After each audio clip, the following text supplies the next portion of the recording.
morning, everyone. I'd like to call this Tampa City Council workshop to order. At this time, if we could just please stand for a moment of silence and remain standing for the Pledge of Allegiance.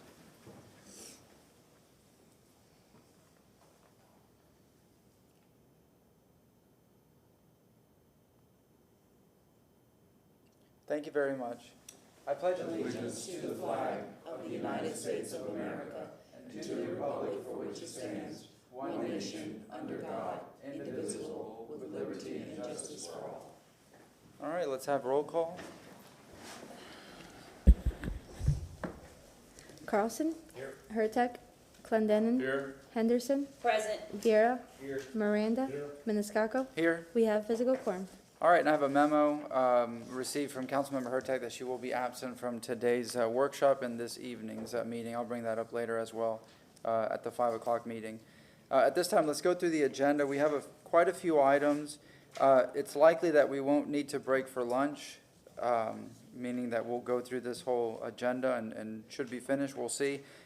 We have a couple of items here. So item number 3, there's a written report. I don't know if council wishes to discuss that further. Yes, sir. Items 3, 4, and 5 are similar, and there's a draft ordinance. My suggestion is we discuss all 3 briefly and then take public input, and then unless somebody has edits to the draft ordinance, then we just schedule the first reading. All right, so we'll keep 1, 2, 3, 4, 5. Item number 6, there's a request from you, Councilman Carlson, to continue this item to January 30th. Is that correct? Yes, so moved. All right, we have a motion from Councilmember Carlson, second from Councilmember Miranda. All in favor? Aye. Any opposed? Then we have another request from Councilman Carlson on item number 7 to continue this item to August 28, 2025. Is Yes, that correct? yes. Motion from No, Councilmember. February 22nd, sorry, yeah, August. August 28, 2025. August 28, 25, yes. We have a motion from Councilmember Carlson for number 7 to continue, second from Councilmember Miranda. All in favor? Aye. Any opposed? And then we have a memo from Mr. Bide requesting that item number 8 be continued to January 30th, 2025. We have a motion from Councilmember Clendenin, second from Councilmember Miranda. All in favor? Aye. Can I get a motion to approve the agenda? Motion from Councilmember Miranda, second from Councilmember Clendenin. All in favor? Aye. Any opposed? All right, item number 1, Councilmember Carlson, you made this motion. Do you want to start off the discussion, or do we have somebody from staff here? We didn't have a staff report or a draft anything. I could just talk about it for a couple of minutes and see what you all think. Sure. Remember we had asked the question about creating an entertainment district, and we discussed it 2 or 3 times. The staff said there is no designation of an entertainment district. Ybor and South Howard are not designated as an entertainment district. It just happens that there's a high concentration of alcohol licenses, and in the case of Ybor, there were some folks, and I think the city at the time was trying to make it more of an entertainment district, even though it's not officially designated. Howard Avenue, in the late '90s, it converted from being just a retail area to a restaurant district, and then the alcohol licenses suddenly for the restaurants were flipped to become bars, and there must have been some waivers at the time of the setback rules. But the neighborhoods around Howard Avenue never agreed for that to be an entertainment district. They were okay with the restaurants, but never okay with it being an entertainment district. And it brings noise and trash and crime and all kinds of stuff with it. So the thing is, if we don't create, I'm okay if we create a designation called an entertainment district, although it sounds like from what staff said, nobody in the city wants one in their neighborhood. But what's happening is that in areas like Florida Avenue, Nebraska, we are one at a time approving distance waivers, and so what that is doing is it's ad hoc allowing an entertainment district to develop. And so the question is there some way that we can, especially in the middle of neighborhoods, stick strictly to the distance rules? And then are there some areas where we may want to waive the distance rules or reduce them? It may not be officially calling something an entertainment district, but if we just one by one I think we approve most of the waivers for distance. If we approve them one by one, then an area will become an entertainment district, whether anybody planned it or not. And I don't think it's fair to neighbors or adjacent property owners, but there may be areas where we could create an entertainment district, and we could just by right take away the distance requirements so that people wouldn't have to spend a lot of money and time coming before us.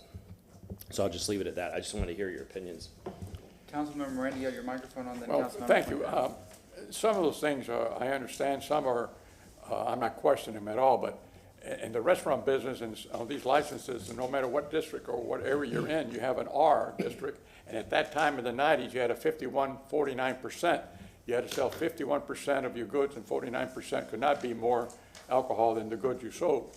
So those are the things where I don't even know if that's in effect now, because I haven't seen one come by where the 51-49 since then.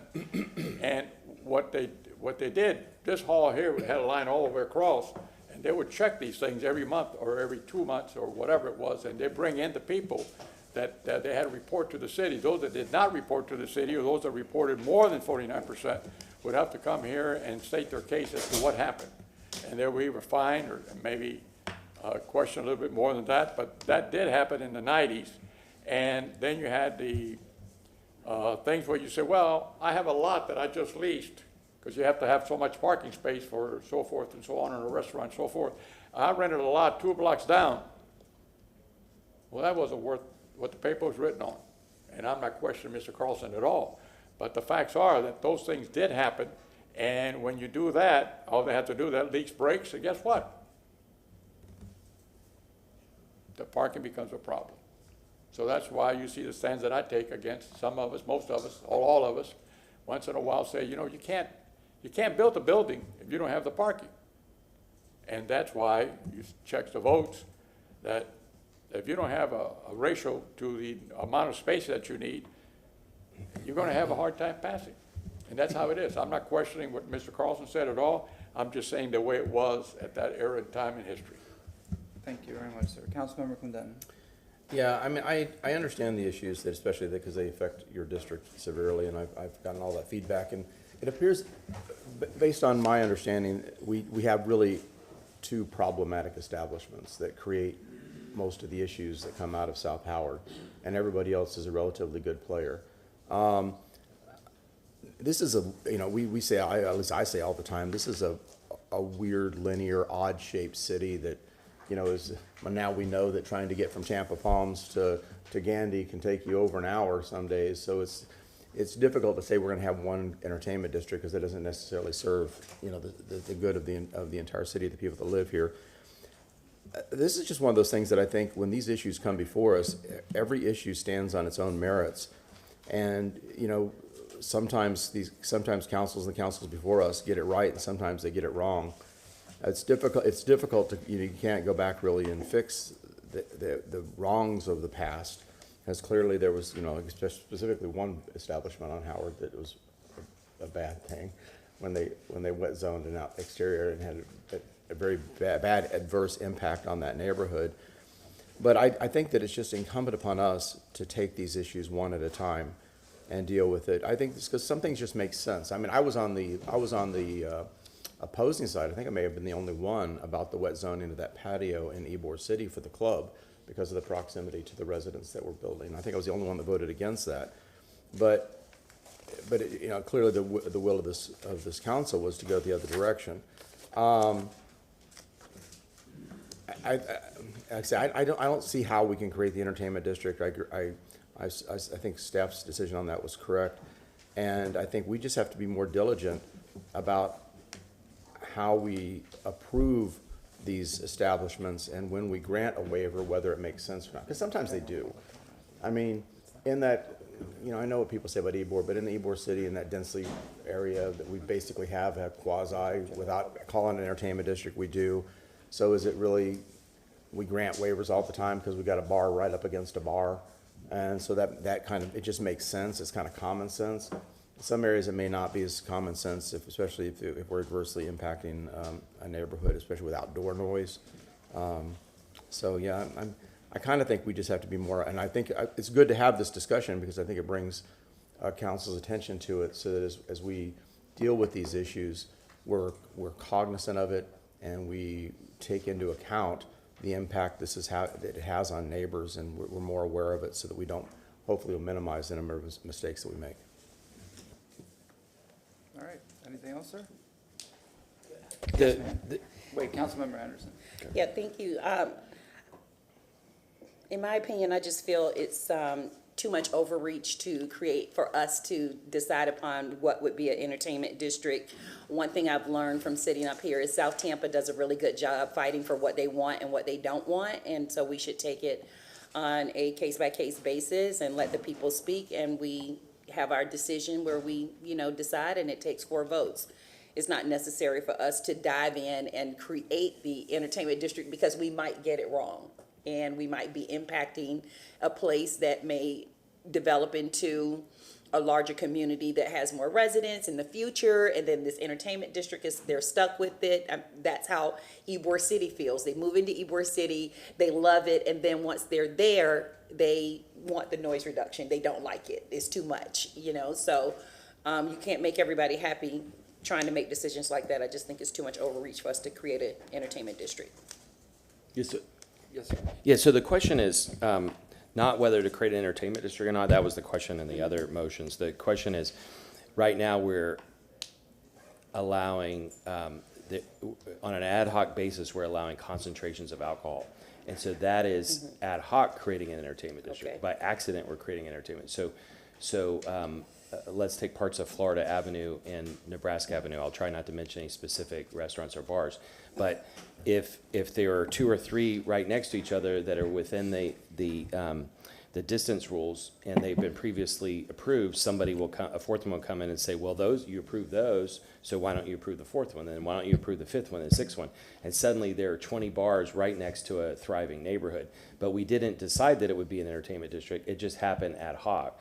And so an example of something we could do is to say, if they're within a given area or within a neighborhood, if there are more than, I'm just making this up off the top of my head, but if there are more than 4 alcohol licenses that are all within the distance requirement, that there's a special process you have to go through to add more so that we don't end up with concentrations of alcohol. There may be areas where people don't object to it, like in downtown. I think there are a lot of people that object to late night in downtown, but all right, if in a place like Ybor you mentioned, if I don't know how many alcohol licenses there are, but let's say there are 20 that are within the setback guidelines that were previously approved, somebody will argue, well, city council has approved all of those, so there should be others that would be allowed. The question, Yeah, but we don't have to. but when you look at them one by one, and if a neighborhood is not looking at the context of it, they may not know. Even with what you said about South Tampa, there are like 5 very powerful neighborhood associations all around Howard Avenue, and those bars snuck up on them. They didn't realize that that's what it was going to be. I was involved with the neighborhoods at the time, and just individual alcohol license you don't understand. But if you suddenly look at the context of it, and like one thing that we could ask for, I don't think we get this right now, but if somebody's out asking for alcohol license, we would see a map of all the adjacent alcohol licenses and how many of them are within the distance requirements, so that we could see what the concentrations are and what the overall impact is.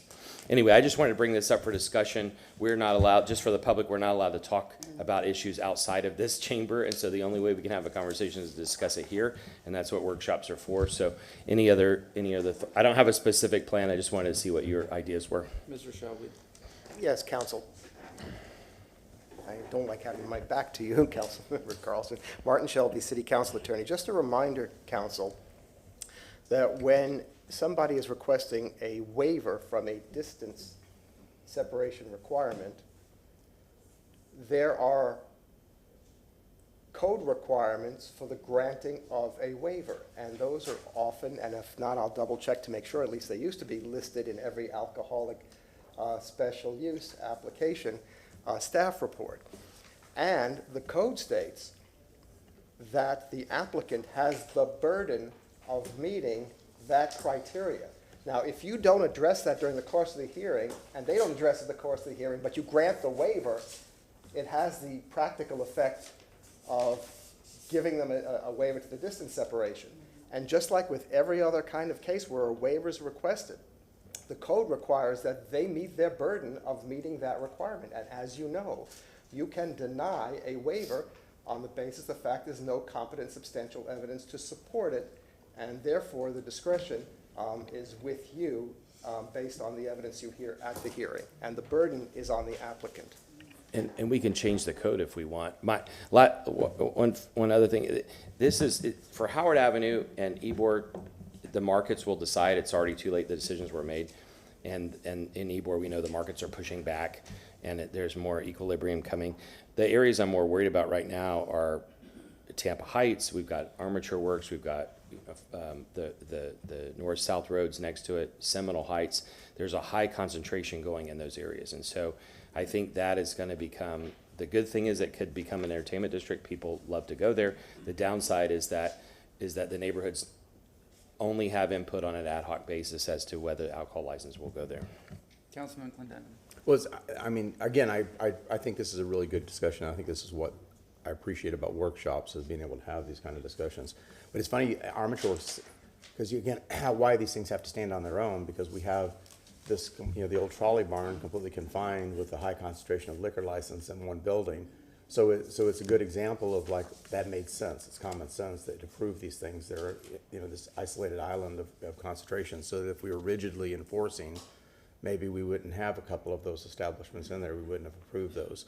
So I think it's good to have this conversation so that when these issues come before us in the future, at least we know that we should be weighing these things. And as Marty Shelby said, that, the burden of proof is on the applicant to ensure that they meet these requirements for the waivers, and that we are, at least sensitive to all these issues. So I appreciate the conversation. I think it's a good conversation. I think that the burden is on City Council to make sure that we make the best decisions we can based on the information that's presented before us. Thank you very much. Sir? I wasn't going to say anything, but I agree with Councilmember Clendenin. The burden is on us. And, we can sit here all day, but I can say that when a restaurant comes in to get that, they don't make too much money on the meal. From being the previous managing partner of Cafe Pepe, I can tell you that alcohol, wine or beer or a drink, a meal, a dessert, and a coffee, you make more money in the coffee, on the dessert, and on the drink than you do on the total meal. The meal may cost $30, but you're at a 45% cost. A drink, you're about a 12.5% cost, 13%. So they look at all those numbers, and this is not me speaking from my experience in the past, but those numbers might have changed now because the market fluctuates so much on cost of items. So what I'm saying is that it's difficult to have one restaurant here, one right next to it, and another one. And I'm not a lawyer, I'm not disputing what Mr. Shelby said, but what happens to the fourth one that comes in line? And you say no to him. How did the other three get it? That's what's happening. So, I mean, it's up to us, and I appreciate the discussion very much. But it's a catch-22 no matter which way you go. You can deny it and go to court and see what happens. Maybe we ought to have a trial on that way, see what happens. That's all I can say. Thank you very much. All right. If there's nothing further, if there is anybody here that wishes to speak on, for public comment on this item, please come up and state your name. Good morning, sir. Please state your name. Bentesnot, Tampa, Florida.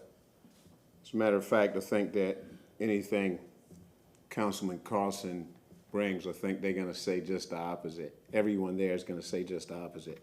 I think you have to speak in opposites to get anything done in this city council, because it's just certain people they don't recognize, and they don't recognize the contributions of their suggestions. How many liquor licenses are there in District 5?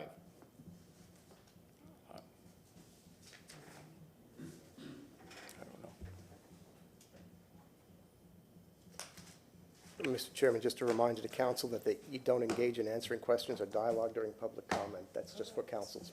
Oh, I don't, sir. I don't want anybody to answer any questions. They can't answer any of my questions. No one up there is intelligent enough to answer any of my questions. And no one up there is compassionate enough to care about anything that I have to say. You make that same stupid speech every week, week after week. It's a stupid speech. They don't answer any questions anyway. If somebody came around here and talked about a dog or a tree, they have lots of conversations. When we talk about the African community, they have no responses or no conversations.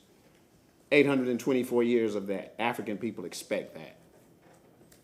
The fact of the matter is, our representative from District 5 don't know how many liquor licenses there is in District 5. But the fact of the matter is, for 40 years, I've been coming down here, since Perry Harvey was down here, saying that it's an inundation of liquor, just liquor, alcohol, tobacco products that our kids see inside our communities, and none of the people up there were concerned about it. Absolutely, positively none. So in essence, you have to speak in reverse when you talk down here. You have to say, hey, don't fix Bayshore Boulevard, because the residents down there, they're not concerned about when a little bit of rain, hot floods in Bayshore Boulevard. Don't fix Bayshore Boulevard from Gandy to MacDill Air Force Base. The streets are just fine. Don't fix the flooding in Bayshore Boulevard, Euclid Avenue, or Henderson Boulevard. Don't fix it. It's just fine. You have to speak in reverse for any of you fools to listen. Yeah, I wanted to say something else, but we'll keep it at fools. The fact of the matter is, it's too many liquor licenses in the city of Tampa, period.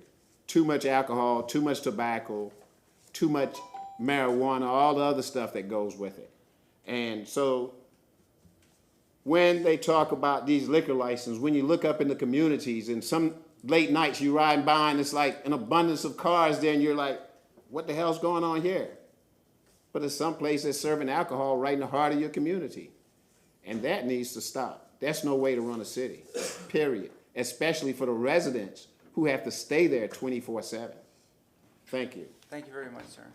All right, next speaker. Yes, ma'am. Good morning. Please state your name. Good morning, Stephanie Pointer. Can we please make an announcement with the different rules about workshops today? Because we've changed the rules. There's no regular public comment, and nobody announced that at the beginning of the meeting to talk about it. So that would have been nice. And because I'm sure that there are folks here who have their own agenda to talk about, not a particular item. I would like to point out my personal disposition on how many bars, restaurants, whatever, within a certain area is kind of whatever, in my personal opinion. But I don't live next to Soho. But I also want to point out that this is one of the reasons why our planning department is so important, because there needs to be some future planning. This is what happened to South of Gandy. We looked up and went, holy crap, there's 8,000 apartments coming down here. And and nobody had seen it until I took you guys on a tour and you went, holy crap, that's a lot of apartments.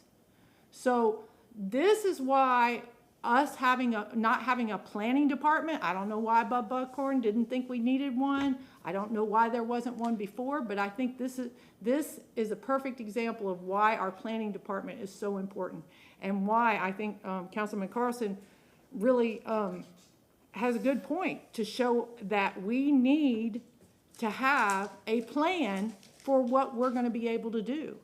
And by willy-nilly approving things without seeing the big picture, it makes it really hard. And I think staff does a really good job of coming up here and trying to show you the big picture.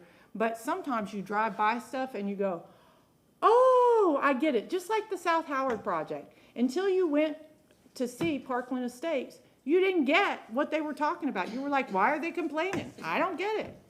But this is another example of where you piecemeal one piece at a time. How do you eat an elephant? One bite at a time. And that's what's happening in these situations.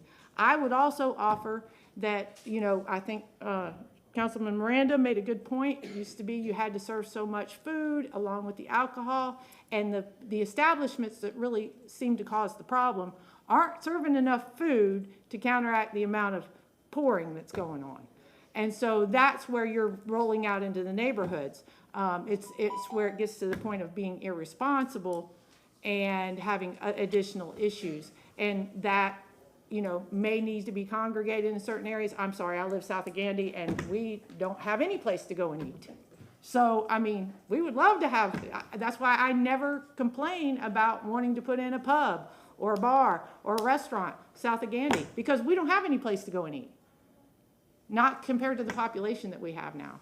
So that's just what I wanted to say for this one. Thank you. Thank you very much. Yes, sir. Good morning.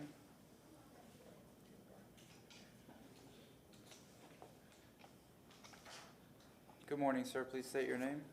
Good morning. My name is Patrick Williams, located 1112 East Scott Street. And you know, we come down here week after week trying to get something done. Y'all don't hear nothing we saying, and you care less. But that courthouse right down the street there, that Ku Klux Klan courthouse. You know, I went to St. Petersburg about 20 years ago, and they wanted me to speak on Juneteenth. I said, what in the hell is Juneteenth? I didn't even know what it was. And so I went over there and I spoke. And I spoke what I did know. And it rained that day. And so the lady was real nice to me, came out there wanting to give me a donation. I said, baby, I ain't done nothing for no donation. And she said, yeah, this was for you. I said, no, don't worry about me. I'm all right. But we shouldn't call it no Juneteenth. We should call it Emmett Till Day.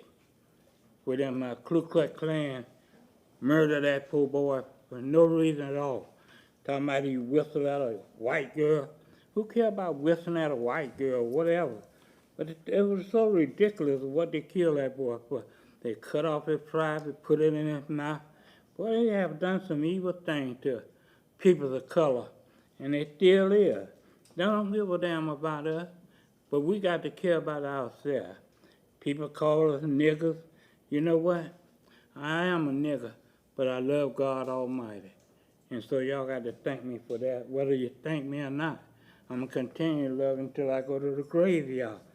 And we got so much problems here in the United States. Just like Tony was speaking on TV, I seen him on TV, and he talking about putting some bricks on the road. Who give a damn about some bricks being on the road? Well, we need to have some housing built for people that's homeless. And they trying to put me out of my house now. And they still trying. And nobody cares, but I care. And I'm going to be there till the day I die. And that's what I want to be. When these people come up here and speak, y'all need to hear them, listen to them. Comment on them, let them know which way they're going. Well, we heard you, so since we heard you, we're going to write about it next week. No, y'all don't care. We come down here week after week, look at the place is practically empty now. And so what y'all gonna talk about? I guess y'all say, well, we're gonna talk about them two or three niggas that came down here. But you got to understand, you're supposed to represent the city. But nobody can say nothing about the city. It's all about themselves. Thank you very much, sir. God bless y'all. I Next hope y'all speaker. understand one of these days. Come on, Doc. How about you? How you doing? Morning. Good morning, sir. Please state your name. Steve McElhaney, I'm here to speak about the council's motion regarding alcohol. You have safeguards that are built in, and one of them is called the waivers, the distance waivers. Restaurants, I think as Stephanie Pointer pointed out, restaurants should be a different kind of categories and supported. If you're talking about bars, that's a different waiver that you have. And you all have ultimate control over whether or not that goes through or not. But the restaurants, if they were sitting side by side and holding hands with each other, they still have to seek a distance waiver. You might want to look at that to encourage more restaurants and make it easier for those that are serving at 51% 49 versus those that want straight alcohol. So when we bring petitions to you, especially for me, I'm very careful about bringing things that are straight alcohol to you without some justification. For example, places like Burns Steakhouse has a straight alcohol. No one would consider that to be a rowdy place. Places like the Columbia have straight alcohol, but they're selling alcohol to go. You know, there's a different kind of concept that's involved there. So I would urge the council to be careful about setting regulations that prohibit certain types of alcohol being considered. But again, you all have ultimate control over whether that's approved or not. Don't grant the waiver if you don't want the bars in there. But restaurants are a whole different story, and they deserve your support. It's hard enough to get that to happen. If you look at Central Avenue over in St. Petersburg, wall-to-wall restaurants up and down the street. But it makes it more difficult to try to achieve those goals, especially with an infill for parking. And the city has applied different life safety standards for parking that an infill restaurant can't meet. And so those waivers have to come to you, and you have to consider them for approval or not.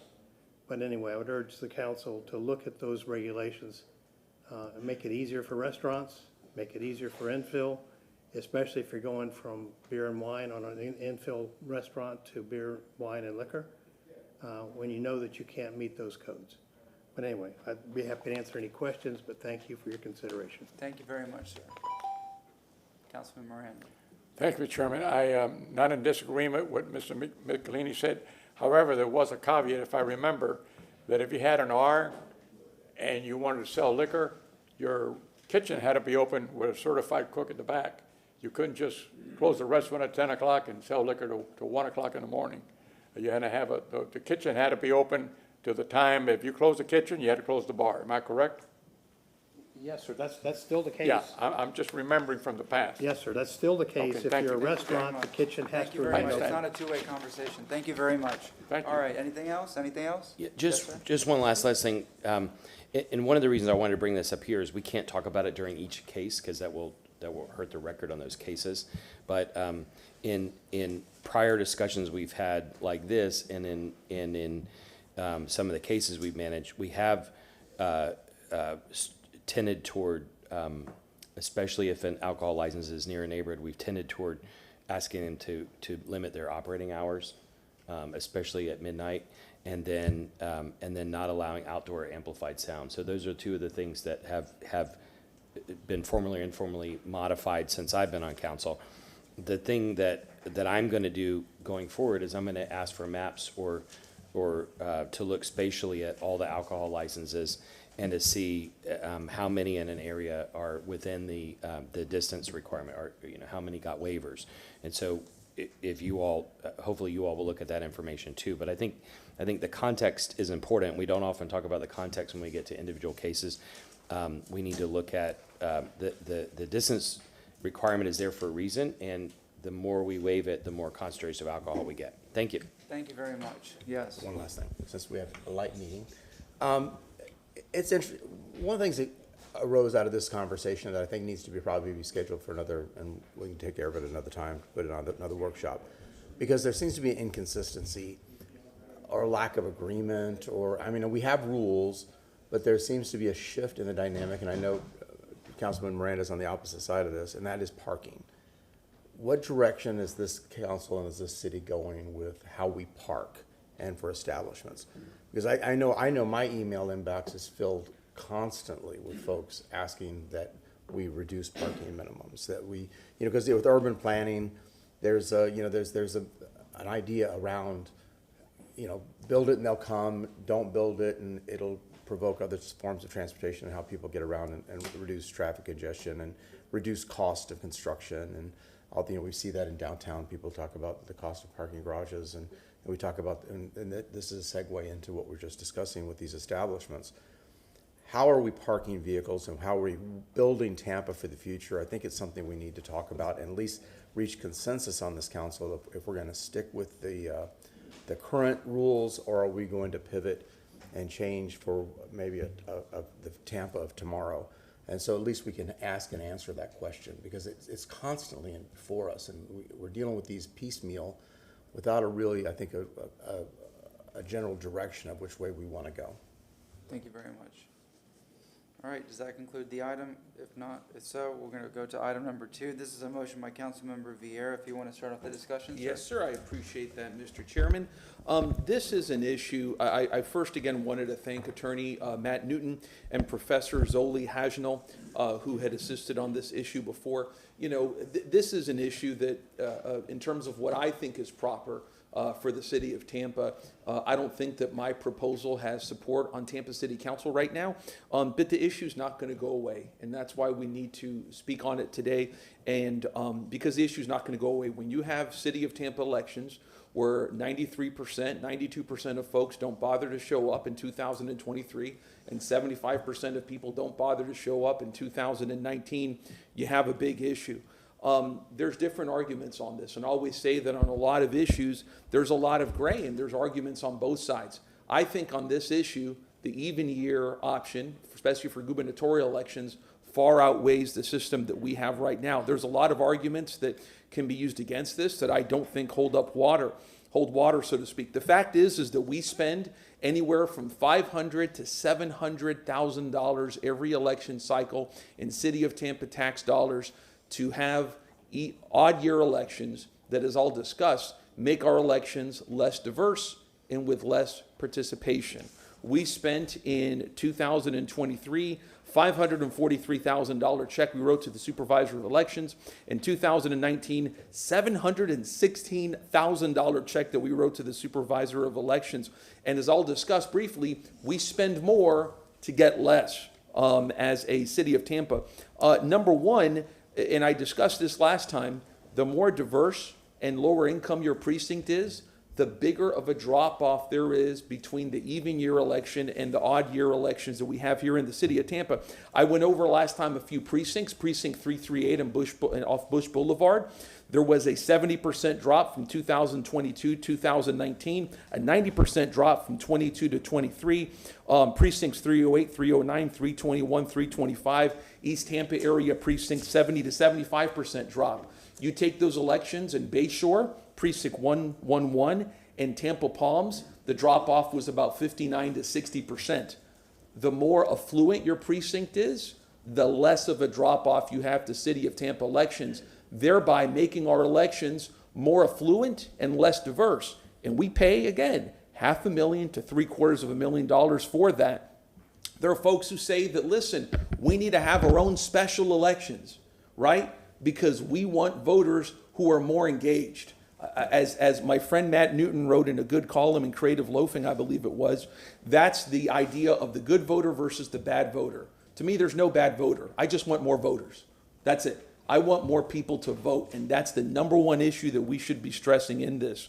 The argument that somehow we need to protect the fundraising capabilities of people running for Tampa City Council to the tune of $500,000 to $750,000 in taxpayer funds is one that I respectfully disagree with. And by the way, recent elections show that the amount of money that you spend in local elections has no causal connection whatsoever to victory. Take a look at the recent school board elections. Nadia Combs spent 50% as much as her opponent. She won. Look at 2023 City of Tampa election. Councilwoman Hurtak doubled the fundraising amount of her opponent. She won that. Councilman Carlson, I was surprised, 3 times. I never knew that. 3 times as much as his opponent. He won, I think it was, by 18 or so points. The reverse is true. I'll use mine. 2016, my first election. I outspent my opponent, Dr. Jim Davison, very nice gentleman, almost 7-1, and I limped to victory by 1 point, 65 votes in this. By putting elections in even year numbers, we don't necessarily nationalize elections. Look at the attempt to nationalize the school board races in 2022 and 2024, failed miserably in Hillsborough County. St. Petersburg recently changed this, and the voters supported it by 70%. So again, the fact is that we spend between $750,000 to $500,000 to, may I have 30 extra seconds, sir? Yeah. Thank you very much.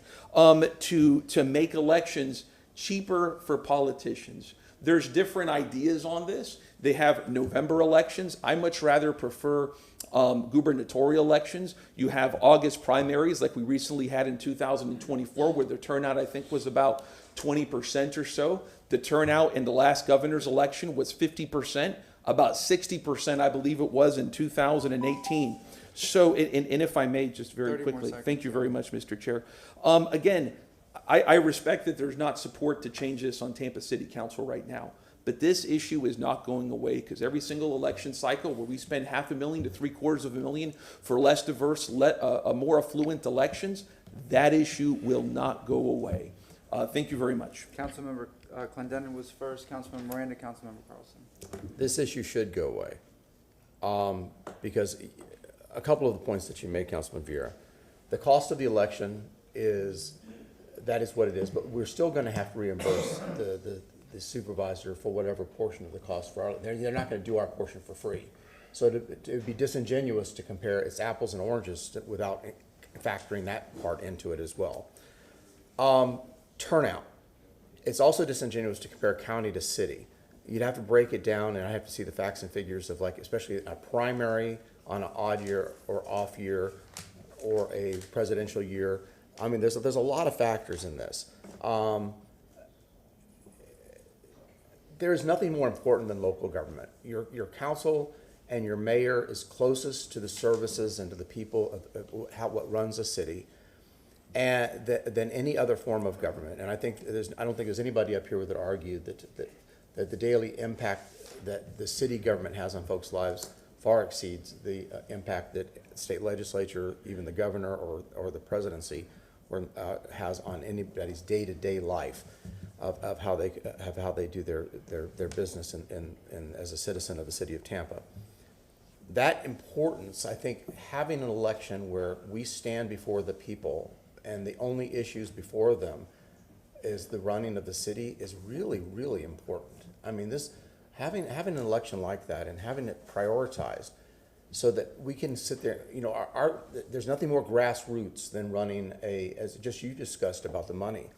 There's nothing more grassroots than running for city council. I mean, you're sitting there meeting with 6 people or 24 people, but you're talking to people one-on-one, you're talking to small groups of folks, and many of our races run for months. Hell, some people's races run for a couple of years to run for city council or even mayor. When you're competing for that message for a state or national stage, because of the sexiness of all those issues and because of the money involved in gubernatorial races or presidential races, we get drowned out. So the issues that are before the city of Tampa would get completely washed away, like right now with what we're dealing with today. You think if we were standing on this November ballot that anybody would be paying attention to city council races? No. Could you recruit, if you were a grassroots candidate and you wanted to run for city council, good luck trying to find one volunteer to put your yard signs in a yard that isn't going to volunteer for a presidential candidate. We'd be drowned out. You couldn't get anybody to volunteer because the sexiness, it's just, whether it's right or wrong, it's just the reality that we'd have to deal with. So while I appreciate the thought, I think that the amount of time and attention that we spend on city council elections is it's well spent.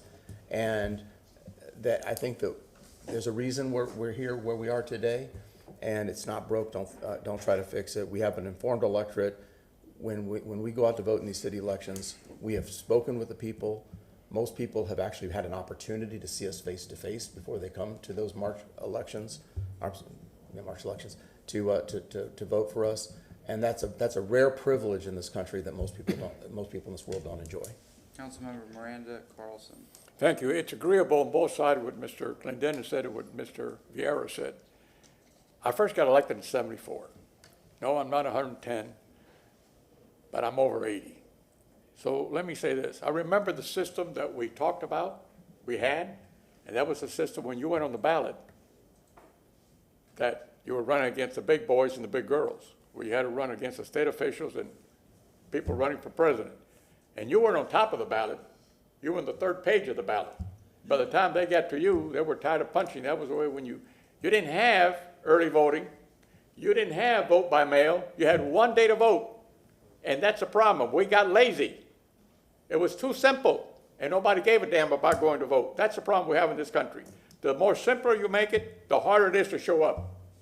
It's a shame that this country, under the system that we have with early voting, and by the way, at that time they would pay the mail to your house. At that time, you had to pay back to the house. Send it back. They didn't send you an envelope with prepaid postage. And number 2, you could only vote early if you were out of the country or in the hospital. Now, you send something out of the country and you think it's going to get back within 14 days signed, we got a problem. So it was all changed to fix the system. And if you go back from then on, it started going down, down, down, down. And I would like to see this council ask for analytical studies from the 60s, when there was nothing like that, on what percent was voted. When I first ran for office, the vote would be 40% turnout. Now, it's in the teens. That has nothing to do with money. That has nothing to do with the system. The system has been changed various times to facilitate the voters to go out. And they're not going out. In this election for the presidency, because there's so much change in philosophy of how to run a government, I think you're going to have a fantastic turnout because both sides are angry at each other. So either going to be on this side or on that side, and very few in the middle. So what I'm saying is the turnout, if you do what we're talking about now, without doing an analytical study of the big picture, is it affected the big turnout in the state elections and federal elections? Or it's just a city that's getting little voters? I guarantee you they will almost, and I haven't done no study, that they will look almost to the same amount of in the federal, the state, and the local. The problem with that is when you run in a big election, like a federal election or a state election, you can't just hit 8,000, 9,000, 10,000 voters. You're going to have to hit 200,000 voters. You'll never raise the money to do that because it's impossible, because the big boys and the big girls are taking all that vacuum out, and rightly so, to do what they do. But what Mr. Clendenin said is correct. This is the simplest, the most to the public type of voters you can have interaction with. You have to go out and knock on doors and do all these things and go to public hearings, specify what you want to do or what you've done in the past compared to what you're doing now. All those things are the electorate wants to hear. You will never hear that again in a federal or state election because there's not enough time. They want to listen to what is the philosophy of the sole party or the other party or the nonpartisan party, and that's what it's all about nowadays. What we have here, if the voter doesn't turn out with early mail, early voting, and election day, shame on them. We've done all we can do to facilitate the voters to come out. For whatever reason, they're not coming out. Maybe they're fed up with the system. I don't know. But I'm telling you that they have every avenue to much more higher than 40%. It's a shame that a democracy like this country stays home. That's the problem that we have in this country. Thank you. Councilmember Carlson, then myself. Yeah,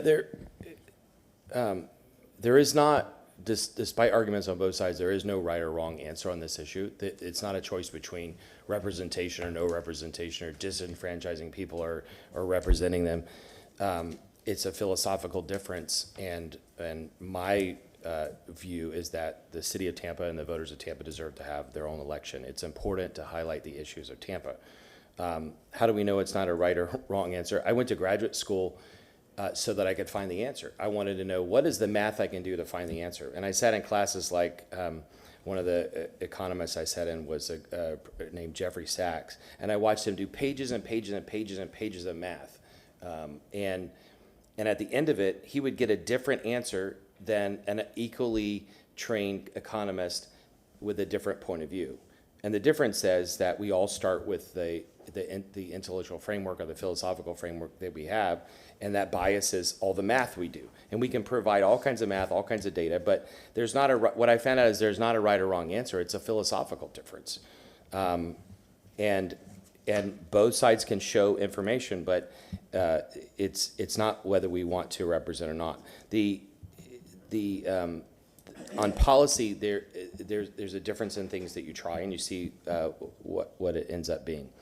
In campaign, the other issue is campaign money was brought up. I helped Yoli Capine with her reelection campaign years ago. I think she spent $40,000, something like that. I think Guido always spends about that much. He's lucky he doesn't have to spend very much to get elected. In this last election, Councilmember Vieira mentioned my election, I spent about $120,000 to $150,000. The other side, counting the soft money that we could find, I think there was more that we couldn't find, but it was probably $850,000, so it was like 7 to 1. As best we can tell, about $1 million was spent against Lynn Hurtak, and she had somewhere between 100 and 150,000 to spend. And we saw crazy amounts of money spent on that campaign. And like you said, it didn't work. The extra money didn't work. But imagine if we were on a cycle where we had to compete with the presidential campaigns and county commissions and others. The big issue is not just that we'd have to raise more money to get through the clutter. Nobody would hear about the city issues, but we'd have to spend more money because they were buying up all the media. The other thing is that we looked at data people circulated about the low voter turnout, but the vote is partly dependent on the top of the ticket. Councilmember Miranda mentioned that there's a lot of excitement about the two people at the top of the ticket this time. If there's excitement about the governor's race, there's a lot of people that are excited about it. In this case, the mayor did not have an opponent. If the mayor doesn't have an opponent, people aren't going to show up. They're not as excited about it. They're not as excited about city council as they are about voting for mayor. Despite the fact that the mayor had no opponent, 40% of the people who voted for council either did not vote for mayor at all, they chose to vote for no one, or they wrote somebody else's name in. And so that's also a signal that people in the community are smart. They are making choices, and if they don't like the choices, they'll skip votes and vote on the ones they want. We know that people skip votes down ballot, which is another issue. There's a thing called down ballot fatigue, and the more you have on a ballot, the less people might be able to pay attention to it. I think of myself as being pretty involved, but knowing all the judges that are running, all the amendments, all the charter amendments, everything, it's really difficult to know all of that. And so I think it's helpful to split it among a couple different elections. The other thing is that we find that we're a nonpartisan race, but still our races became somewhat partisan. They shouldn't have, but they did. And if we were running now, we would be running in a highly partisan environment. And so what would happen is people would just go down the ticket, and they would the parties would be identifying people based on their party affiliation, and people would just vote by party. So yeah, if you're a different party than any of the folks here, you might like election during the presidential or gubernatorial race because it will help with people who just are voting bipartisan. The other thing is that I think city issues deserve to be discussed. Toilet tap was the biggest issue of our election. It wouldn't be now. Biking while black was an issue. That wouldn't have been an issue. And then the last thing I want to say is that I agree with everything Councilmember Miranda said about our right and responsibility to vote. One of the reasons why voting is so low is because in the United States you have the freedom to vote or not vote. In the United States you have the freedom to vote or not vote. The countries that have very high voting, it's because they force you to vote. They'll fine you or throw you in jail if you don't vote. And in the United States, we don't require that. The public is smart, they know what's going on, and they're choosing not to vote. Despite all the money that the parties spend, despite all the money we spent, they're choosing not to vote. And that's not the fault of when it is. The folks aren't motivated. We need to do a better job of getting them engaged. Thank you very much. And you know, I've done my own analysis over the last 15 years, and what I looked at was, I first ran in 2011 and I lost, and I looked at why I lost, and I looked at voter turnout, and that was a big mayor's race, because you had a former mayor coming back, and then you had a lot of new candidates, you had established elected officials, so there was a lot of energy behind it. But what I noticed was more people voted for mayor than they did for the 3 citywide city council seats. So if it was 10,000 votes for mayor, it was 7,500 votes. I'm just throwing numbers out, but I go, why wouldn't they just finish the ballot? And I remember hearing people going, I voted for Greco, I voted for this, and that was it. They didn't finish the ballot. So that's one thing. Number two, voter turnout. In this last primary election, I took my wife to the West Tampa Library to vote early, and I had other family members. I said, let's just go all vote. I'm driving. I mean, we're literally down the street. No, I'm not going to vote. I had 2 family members. I'm not going to vote. Not going to name them. But I go, but you complain, you look at the news, you want your voice to be heard, and at the end of the day, you don't even vote. So there's that. Getting back to a couple of things that I've heard over the years, maybe from Councilman Miranda, who's, you got elected in 1974, and something Mayor Greco said. When he got elected in 1967, he said voter turnout in the city of Tampa was around 60%, right? You didn't have early vote, you didn't have vote by mail, you had to go election day and you had to stand in line. And he was running against an incumbent, and he beat the incumbent in 1967. But you've seen a gradual decrease in the last 50 years. The more convenient we make it, the less people vote, which I don't understand. I have people, I say, if you're not going to vote, then vote by mail. I don't trust the process. I go, then take your ballot to the polling place. No, I don't have time to do that. It's always something, and it feels like the more restrictive it was, meaning you had to vote on election day, the more people came out to vote. Tampa was different. Tampa was smaller. I don't know what the reason is. Now we have such quick access to information. It's not just the mailers we get in our mailbox, but we're inundated on social media. When we talk about getting the message out there, there's so many avenues. You can knock on doors, you can send mailers, you can collect petitions to get on the ballot, you pay for a Facebook ad. There's so many things, but yet people don't come out to vote. Councilmember Carlson brought up a good point. This last city election was not competitive from the mayoral standpoint because there was no opposition except the opportunity to write in somebody. So the energy is not there. Yet, like I like to say, 99% of the people complain, 12% of the people come out to vote. We get emails from people, we get people at public comment, we get so many things. But then at the ballot box, the numbers are dismal.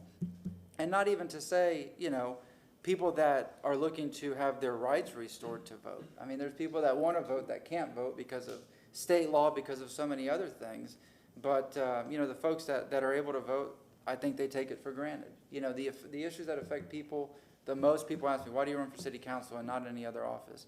I go, because if your street floods, if your trash is not picked up, it's going to affect you today. If the president says something, it's not going to be as effective. If the governor says something, it's not going to be as effective as what happens at the local municipal level. Yet, you would think, since these things affect people the most, more prominently, that more people would vote. You would think you'd get 60, 70, 80% voter turnout, but you don't. In regards to the money thing and being on a longer ballot and competing with other fundraising, I've never raised a lot of money. In this last campaign, I tried not to spend anything extra. I didn't hire consultants. I think I paid one person to volunteer to go, you paid them to go door to door, but I had money left over and I gave it to charitable organizations. So it's not about the money because I've never raised money like other people. That's why, running for other office, I've never raised $100,000. I think the most was this last election cycle when I gave a third of that to charity. So, I don't know. The thing is, why don't people vote? Why don't people vote? It's exciting to me. Like, I'm not a big sports person. My Super Bowl is election day. I love watching the data. I love listening to see how the turnout is. Because, again, these are issues that affect us. City of Tampa, I could, I know I have 5 minutes, but I could go on and on as to the things that affect people the most and why it's so important at the municipal level. So I'll stop there. Is Councilmember Henderson? No? If not, I'll go to Vieira. I can just say a little bit. Listening to you all, I just thinking back to the $20,000, I think $24,000 I raised, which was very difficult, and I felt like that was a lot of money. I didn't really want people to have to give a lot of money, and so I had to use it wisely, and I think that that also eliminates people from wanting to run for office, is that it does cost money to campaign and to put people out there. My small 7-member team and $24,000 got the job done for me, and I feel fortunate. If it was a larger race, I think we would all be lost in translation to all of the other elections that are bigger than local government. So I like the process the way it is. Also, one of the things that I really liked was it was a short election cycle. It doesn't take, running for office for a year or 2 years, even though some people say I should get started on the second election. So I just think that it's okay the way that it is. Thank you, Councilmember Vieira. Thank you, everybody, for y'all's thoughts. Just in closing for me, again, our election as we set up right now, we don't hear from Tampa. We do not hear from our city of Tampa when it comes to races. Couple of quick things, if I may. In 2019, we had, I think it was a 24% mayoral turnout. The turnout for the gubernatorial election the year before that was about 61%. The turnout 4 years later was about 51%, I believe it was, in Hillsborough County. I ran again in 2019 in a presidential race We had 6 people in District 7, the sleepy district, right? A lot of people go out, and we got a lot of promotion. We had a lot of different campaign events, et cetera. I don't want this, if I had my way, to be on presidential elections. I would rather have it on gubernatorial. I think that's a very good balance. One thing I do want to make clear is, by the way, we are charged between $500,000 and $700,000 for these elections. You know how much we would get charged if we did it in even year elections? $0. We've confirmed that with the supervisor of elections. We would get charged absolutely nothing for that. So that is actually, so again, we spend between $500,000 to $750,000 every election cycle for an election where fewer people turn out. I disagree too that this would benefit one party or the other. In fact, I tell you what, go take a look at precincts 338, 308, 309, 321, 325, where the cutoff was about 20 points higher than Bayshore and Tampa Palms, and see who they voted for president. Okay, that's all I'm going to say. I think this is something that would actually make our elections more diverse and more look like Tampa, because again, right now we don't hear from Tampa. But again, I respect folks' opinions on this, et cetera. So what I suggest that we do is, I don't think we need to make a motion for it, but is to work with the city of Tampa to see what 2027 is a long time away, to see what we can do in 2027 to better promote our city elections. I believe that all we do is some Facebook ads, I think, and that's it, just a Facebook post. There should be more to get people out there. If council isn't going to be looking at this, that's fine. 110% reasonable people can disagree, but we should look at other things, because right now, again, we don't hear from the people of Tampa. And by the way, Councilman or Chairman Maniscalco, on the voting thing, I agree with you. That's my Super Bowl. I haven't been in a sport since 1990 baseball. I got out of it during the strike, unfortunately, and I regret that actually. But the day I turned 18, I went to register to vote, and it was a patriotic thing for me to do. And I know we all agree that's why we're in office. So again, we have to look at other alternatives, because right now we don't hear from Tampa. Councilmember Miranda Clendenin.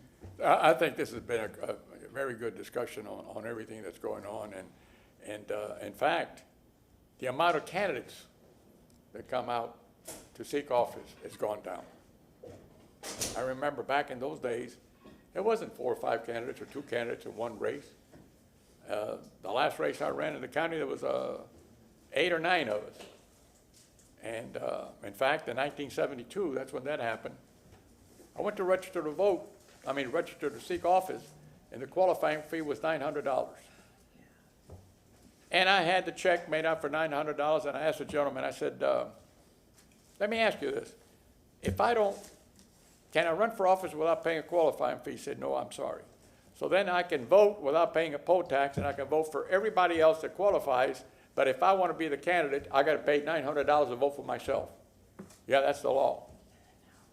I said, okay, thank you. And not because of me, it was because of my wife. The federal judge gave me 4 days to get 3,000 signatures of registered voters, and they put me on the ballot for nothing. She got 4,200 in 2 days with her friends. And it was, in fact, Betty Castro won the race. Joe Taylor ran second, and Charlie Miranda was third. And there was about 4 or 5 others in the race. So there's where I learned a lot. If you really want to learn about politics, you learn when you lose, not when you win. You learn where the vote comes from. You learn that in the county, I got my butt kicked from here to Arizona and back. But in the city, I did quite well. So that's when in '74 I ran for office. So you have to learn, it's a process. You can't go from high school to the majors. Maybe 1 or 2 individuals have done that in any sport. But you can do that in politics or seeking office if you have enough friends and enough family with your support. That's all I'm going to say.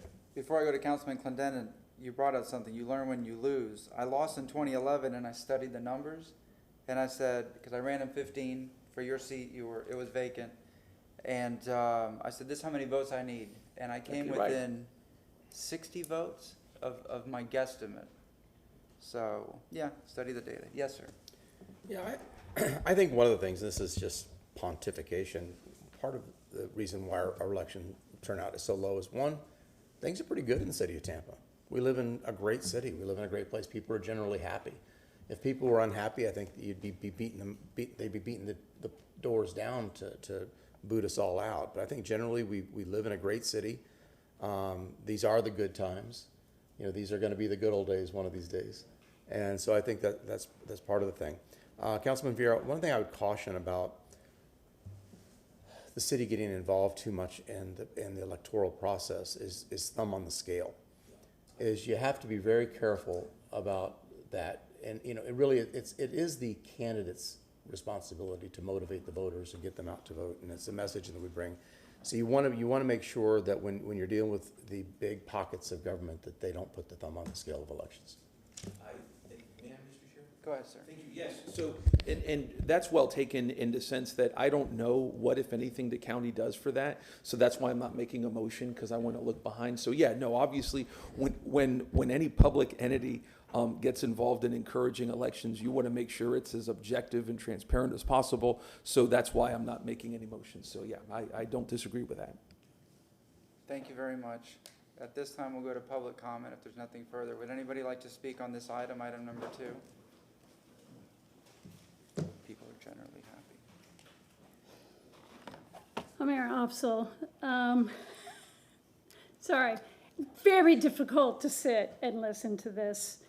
First of all, I'm going to say I know what I'm talking about when I speak. I have many years of grassroots activism and advocacy, many years of get out the vote work, have a PhD in political science. I've actually taught about this. I actually follow the research. I've actually studied elections in other countries. I have a comparative perspective. What I see in front of me today is an elected body who is perfectly content to be at the top of the ballot when 10% of people vote, then be at the bottom when 70% of people vote. Some of the reasons, the idea that people don't vote because everyone is happy. Let me tell you, some of the reasons you talk about the 70s, a lot has changed since the 70s. Back in the 70s, the differential between what people make and what it costs to live is a whole lot different than what it is today.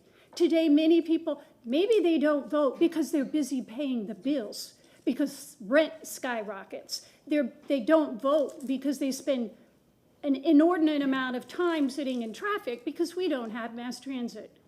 The reason why I care is because who is elected and who they are elected by has a huge impact on policy outcomes. The current system we have today protects the status quo. And who votes? It is disproportionately white. It is disproportionately older.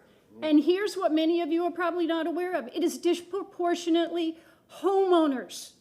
Why do you think we don't get the changes to make housing more affordable? Because whether you realize it or not, you're listening more to the voices of the people who you know are going to vote. And it is disproportionately the status quo who is white, older homeowners. They want to protect what they got.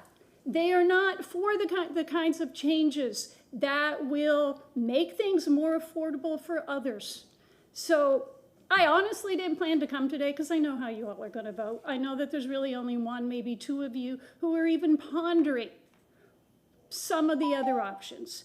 But this, I just implore you, keep an open mind. Feel free to talk to me. I can give you all kinds of reasons. I can tell you why so many of the things that you have said is absolutely wrong. I also know who you guys target when you do work on Get Out the Vote. Who do you target? You appeal to the people who you know are going to vote. None of you do anything to increase the voter pool. All your Get Out the Vote efforts, which is very little door knocking, is focused on the people who voted in the last city council election. Nothing changes. Status quo. Thank you very much. Next speaker. Yes, ma'am. Please state your name. Good morning, Stephanie Pointer, and Sandy Sanchez just sent me this text. People do tell you what they think and what they want, and some council members refuse to listen and react, so they feel like voting is a waste of time. I thought that was a very interesting point. And I happened to have this when I stuck my calendar in my car, in my bag this morning. these are the voting results from the last election, what, 2 weeks, a week ago, 2 weeks ago. Anyway, we had 190 votes at the Gandy Civic Association, and I just looked it up, there's 4,166 registered voters for that particular district, for our district. So this is what they put on the door so that the news stations can count the votes. You know, I feel, here's what I feel. In the 2023 election, I know exactly who I voted for, every single solitary person. The 2019 election, I have no clue who I voted for. I've said that before. It's not anything new because I was not involved at all. But I'm going to tell you this, I handed out 3,000 slates this time. That's 10% of the vote. I hit that many houses. Now, did I know who was registered to vote and who wasn't? Nope. I went up and put them on their door and gave them the opportunity to vote and told them that these are the people who I want to be on council. So I think and I struggle with this because I think it's important that people learn who you are. But part of the problem is the city of Tampa does not recognize that you exist. The PR department does nothing with you guys.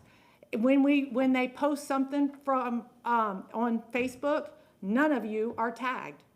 When they post something on Nextdoor, none of you are tagged. So how in the hell is anybody going to know who you are when the city of Tampa doesn't recognize that we have more than one elected official? It's Mayor Castor's tree giveaway.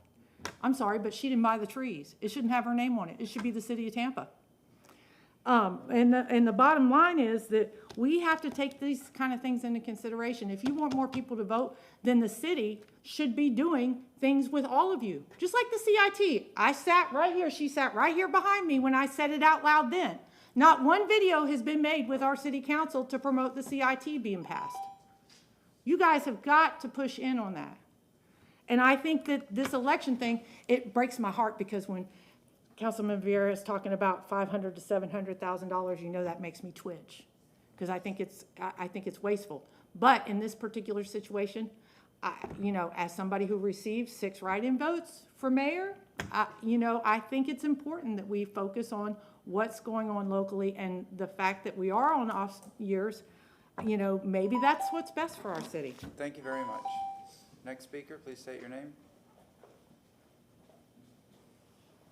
Good morning, Steve Michelini.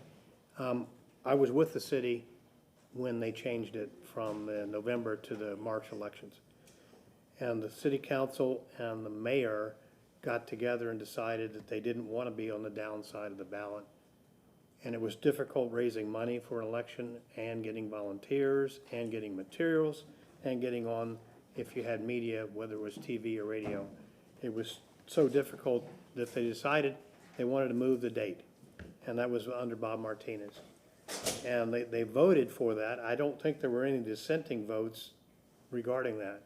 But personally, I can tell you, as Mr. Vieira had pointed out, that the day I was eligible to vote, I signed up, and I've been voting for every election, every special election, every primary since. And I find it hard to believe that anyone can find one election I didn't vote in. So I get on these lists of super voters, and they send me everything in the world. And I consider that a privilege, and I'm quite proud of the fact that I vote the entire ballot, not just portions of the ballot.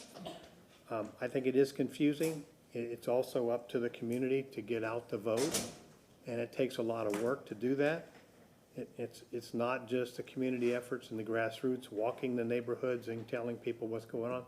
I can tell you that for the most part in every election, most folks don't even know what it's about. And I don't have an explanation for that, except for the fact that they don't pay attention to what's going on in their community. But later on, when an issue comes up, they're all down here complaining to you about some issue one way or the other, and you didn't represent me or you didn't listen to me.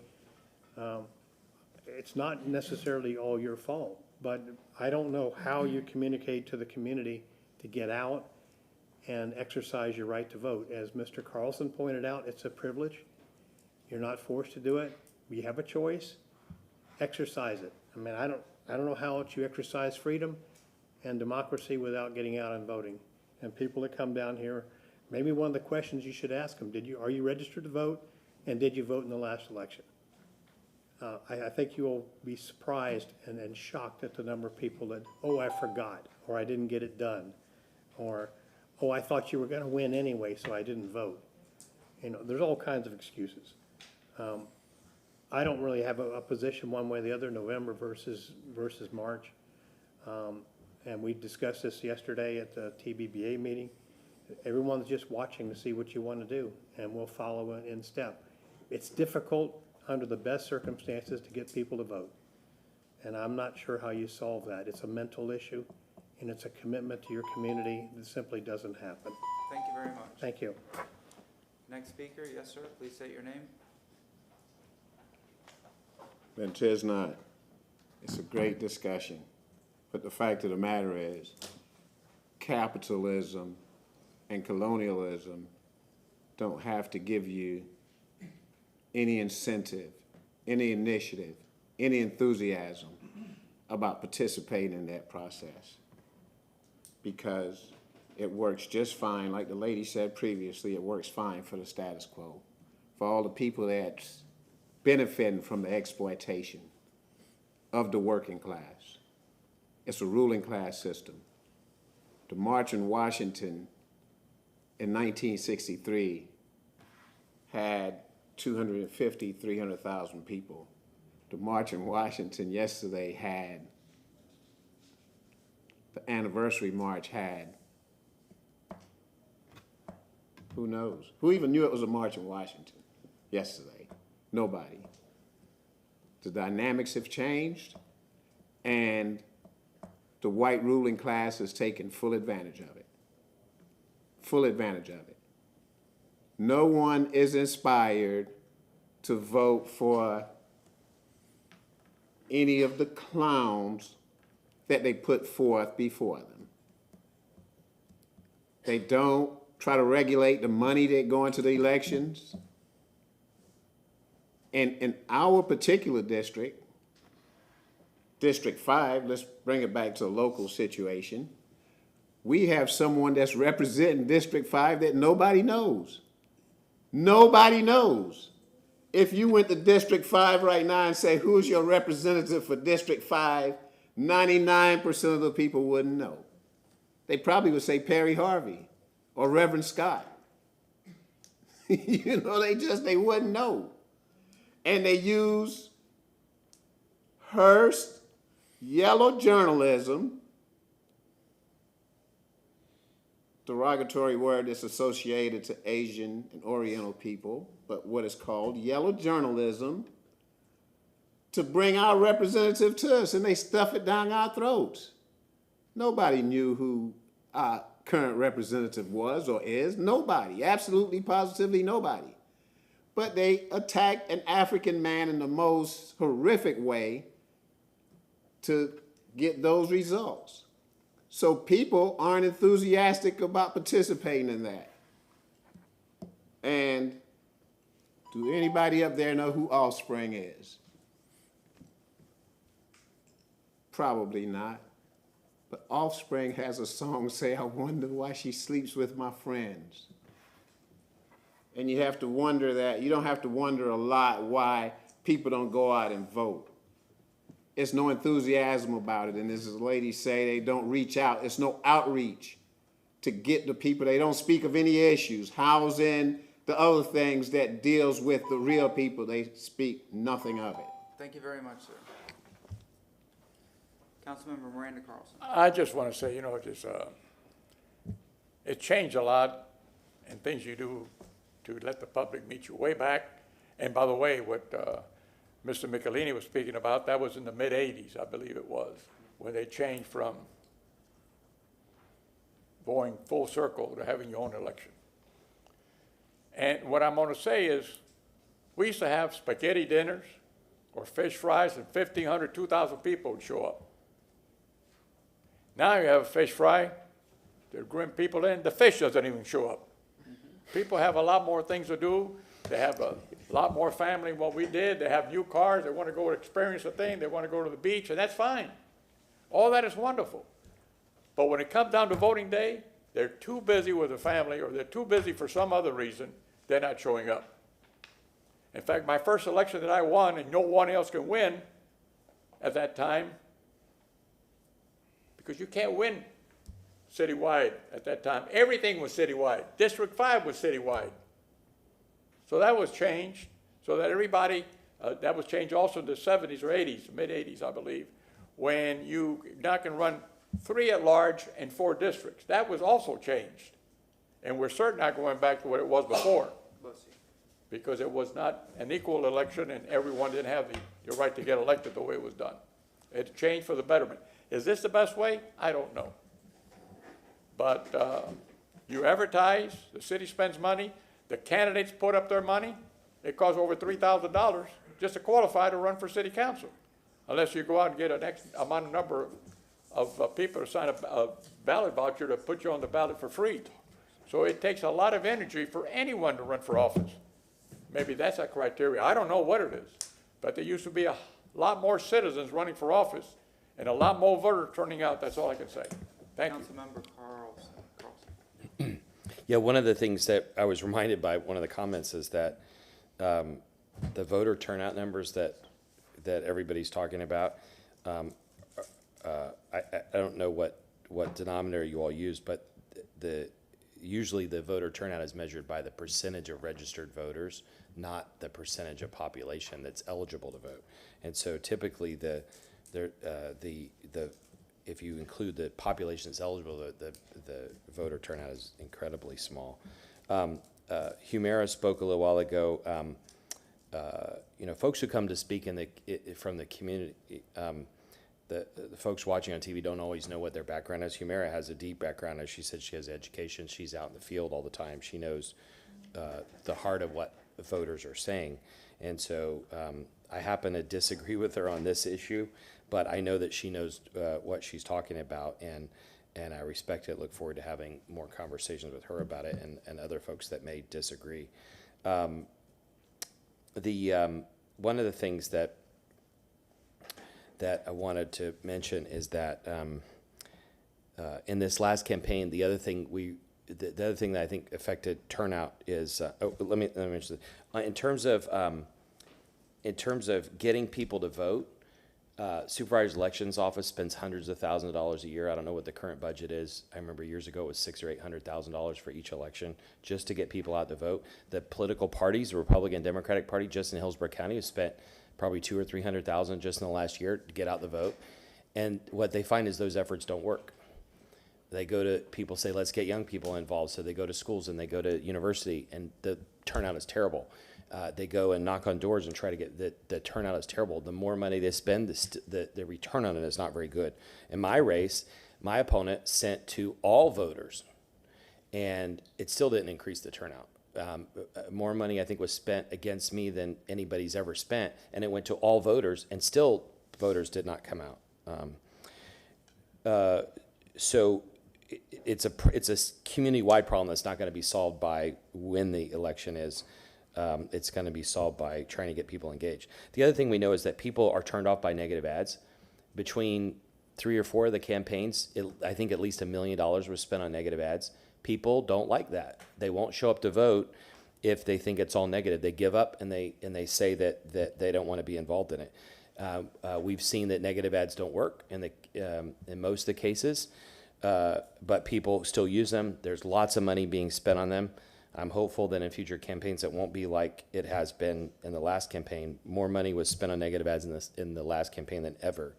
The other thing we find is that brute force doesn't work. You try to force the public to do something. The public's smart. They listen. They study on their own, and they decide what they want to do. And folks try to force issues. What we need in our community now is consensus. We need people to stop fighting each other and stop trying to force issues and instead form a dialogue. An example is between the developers and the neighborhoods. There's no reason why the neighborhoods and developers can't work together. We've seen it in the past with the tree ordinances and other things. We need to bring everybody together. It's time to do healing our community. We need to stop the negative politics that are out there, these constant attacks and the brute force. Just because somebody doesn't get their way doesn't mean they should go just attack people over and over again. Pick up the phone and call somebody. I ran a Dick Greco maybe a year ago, and he said, I would pick up the phone and call people if I disagree with them. Or he said, my door was always open. We need to all have that attitude and make sure we talk to folks. The last thing I'll say is that the media is really important. Unfortunately, the media is shrinking everywhere in the United States. I don't always agree with it, and they don't always write positively about me, but the media is really important for folks to get educated, and we need to support the media. And I would say for the folks at home, one of the most important things you can do is to post links about city council meetings. Post them on your social media feed. The more you post those, the more clicks they get, and the more the editors will allow local reporters to write about city council. The more they write about city council, the more everybody will know about our city, and hopefully turnout will increase. Thank you. Thank you very much. Yes, sir. Thank you, Mr. Chair. I was laughing about something, I think was something that Mr. Michelini said that kind of reminded me of this. Y'all ever get somebody like in Sun City Center or East County, wherever it is, and they go, hey, I voted for you. You're like, no, you didn't. You know, it's just, I get that sometimes, and I always laugh. It's too funny. You know, one thing I did want to mention, again, I bring up my 2016 race because again, I favor gubernatorial, not presidential elections, but in that race, when we had Trump v. Hillary on the ballot, our candidates in a race where we got in June of 2016, we raised over $250,000. All of us. So fundraising was not an issue. But I'll leave y'all with this, which is in even year elections, we have county commissioners on the ballot. We have judges on the ballot. Judges. We have the school board on the ballot. My son's in public schools. That's a big deal. So my question is, what makes this so special to the tune of $500,000 to $750,000 of taxpayer money? That's all I'm saying. And again, I'm not going to make any motions on this because I probably won't get a second. So there you go. But again, this issue's not going away because of the low turnout. We can't continue to turn away from this issue in City of Tampa elections. So, but again, I really appreciate everybody's feedback and discussions and honest discussions on it. I really appreciate it. Thank you. Thank you very much. That concludes item number 2. Items 3, 4, and 5 are connected. These are motions by Councilmember Carlson. I dare to ask, can we take them all together and do public comment once? Yes. So moved. We have a motion from Councilmember Clendenin, second from Councilmember Miranda. All in favor? Aye. Any opposed?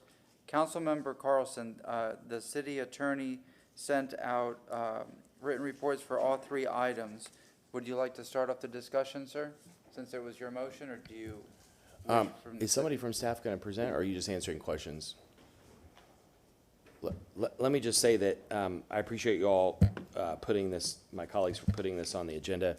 And I appreciate the chief of staff and legal department for working to try to make this a reality. They've come up with a draft ordinance, and I can talk about each of these individually, but do you want to talk first?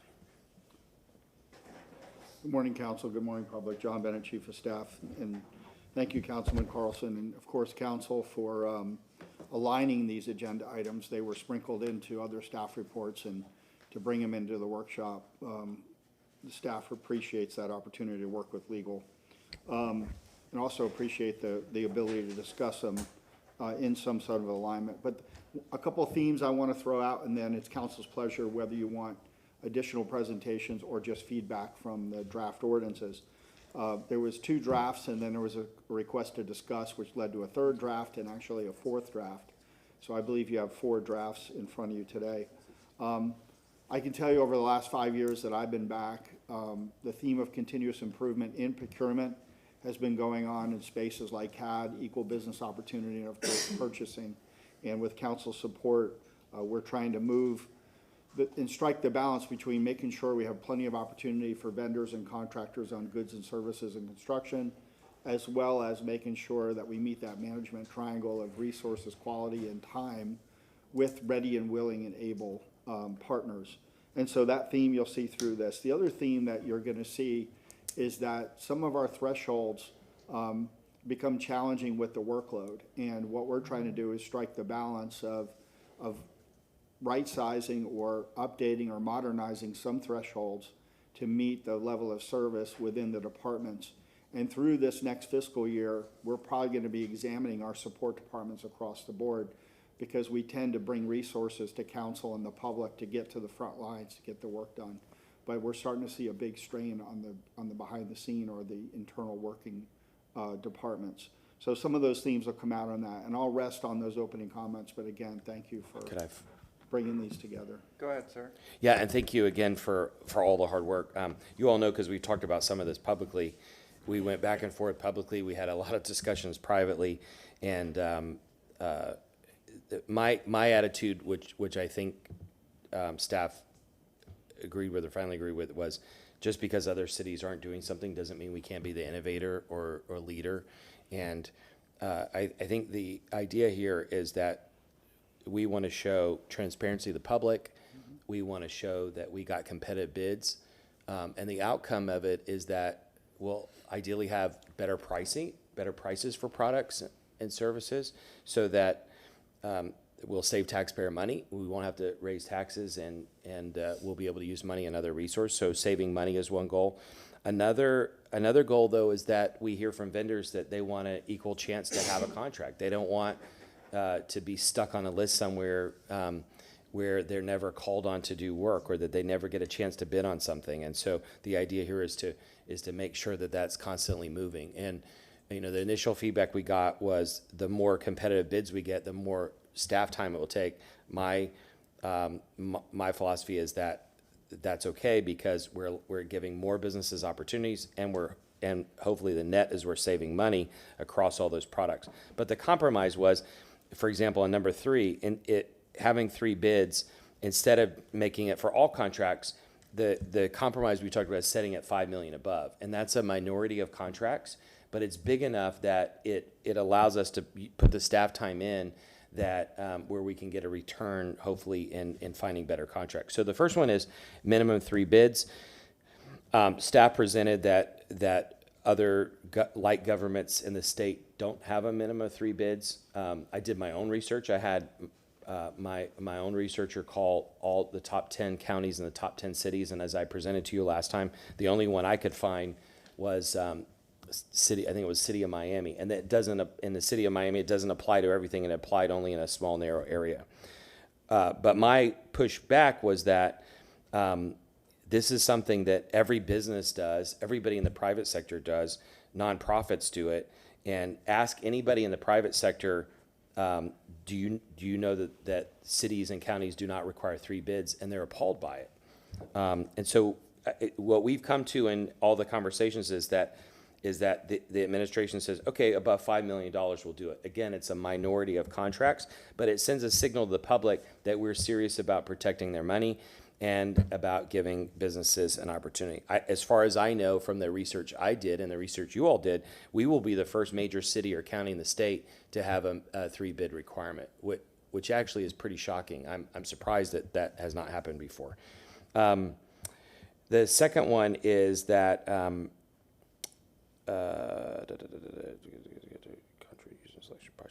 so piggybacking, and just for anybody who's watching and doesn't know, I think it was during the Bush administration, they passed a rule that said, when Jeb Bush was governor, that if a government agency in Florida negotiates through an RFP public process, they negotiate a price to buy something, then other government agencies can piggyback. They can use that same contract so that they can get the price that the other government agency negotiated. That prevents, I think the intent was to make sure that governments didn't have differences in prices. So if a vendor provided one low price for one government, they would have to offer the same low price for others. But what that doesn't do is show that you're getting competitive information. So an example here is that, let's say TPD wants to buy trucks, and the Hernando Sheriff's Department has a contract that was publicly bid, and they have a price for trucks. We can piggyback on their contract and buy trucks from the same vendor at the same price. But what this rule will do is require purchasing to look at other piggybacking contracts. So let's say that Pinellas County Sheriff has a contract. We can look at what their price was, we can look at what Polk County was, and so then we can say to the public, look, we looked at 2 or 3 or more piggybacking contracts, and we confirmed that the one we picked had the best price. So that way it's kind of like a 3-bid thing, but it's with piggybacking. And the last one is these services contracts that we have. We have a chunk of money, like $6 million, with a list of 50 contractors, and the staff can go in and quickly hire consultants for small amounts of money. What this does is it just closed a loophole, and I think there were only 1 or 2 you said that went over 100,000, but it closed a loophole to say that anybody above 100,000 has to come back before council. And all that does is that keeps somebody from spending $6 million hypothetically. They're not doing that, but it just closed that loophole. And I think there's a 4th thing that you all brought up, which is maybe to change the overall approval to 200,000. Maybe that's in the 4th ordinance. But these are the 3 that we had put on the agenda.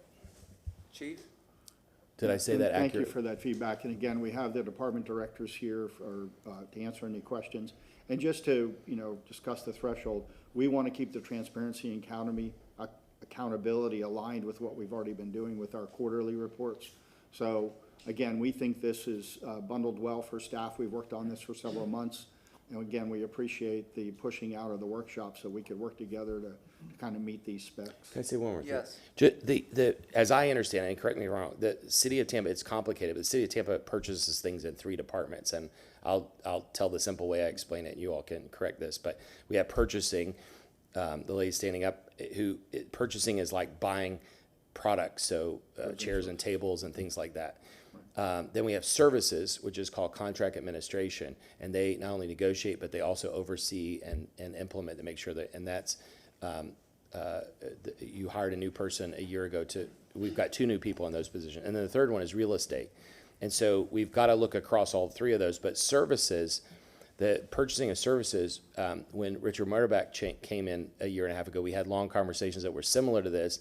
And based on all of that feedback, the mayor signed an executive order, which went way beyond, I think, what a lot of other cities do in buying services, to set a new standard for accountability and transparency. And so now what we're doing is just adding to that, I think mainly in the purchasing area, but maybe it also applies in contract administration. Did I get that right at all? No, that's fair. And again, the directors are here to answer any of that underlying data that supports where we're heading. Councilman Clendenin.